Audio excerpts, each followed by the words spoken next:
राजधानी में बड़ धरणर एनकाउंटर एकाशह सफा हेले 4 जण कुख्यात अपराधी। देशर राजधानी दिल्ली रे बुधवार मध्यरात्रि रे दिल्ली पुलिस रो स्वतंत्र ऑपरेशन रे 4 बिहारी अपराधी निहत होइछन्ति। दिल्ली रोहिणी अंचल रे गतकाली दिल्ली पुलिस रो मिलित ऑपरेशन रे कुख्यात सिग्मा एंड कंपनी गैंग रो 4 जण अपराधी मृत्यु होइछि। 4 जण अपराधी को रोहिणी डॉक्टर बीएसए हॉस्पिटल को निया जायतला। एथिरे गैंग रो मुख्य रंजन पाठक मध्य रहिछि। पुलिस सूचना अनुसार बिहार विधानसभा निर्वाचन पूर्वरु एही गैंग राज्य रे आतंक सृष्टि करबा को योजना करुतिला, किंतु उभय राज्यर पुलिस ठारू गुइंदा सूचना पाइबा परे सेमानंको योजना को पंड कर जायतला।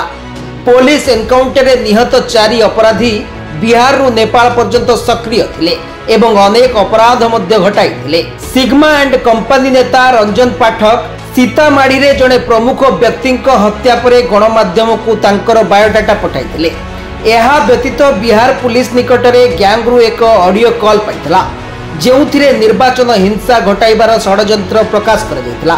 रंजन पाठक नेतृत्व रे गैंग रो अवशिष्ट सदस्य माने बिहार रो सीतामाड़ी रो एवं अन्य जणे दिल्ली रो होइतिबा बेले निहत अपराधी मध्य रे गैंग नेता रंजन पाठक, बिमलेश महातो, मनीष पाठक, अमन ठाकुर बोली जना पड़ी। दिल्ली पुलिस डीसीपी कहिसेंती बहादुर शाह मार्ग रे डॉक्टर आंबेडकर चौक एवं पानसाली चौक मध्य रे खसी जिबाकू चेष्टा करी दुर्बृत्त माने गुली चलाइथिले। पुलिस जवाब रे पालटा गुली चालना करितला, फल रे 4 जनकर मृत्यु होइतला। Bureau report news alert 24x7।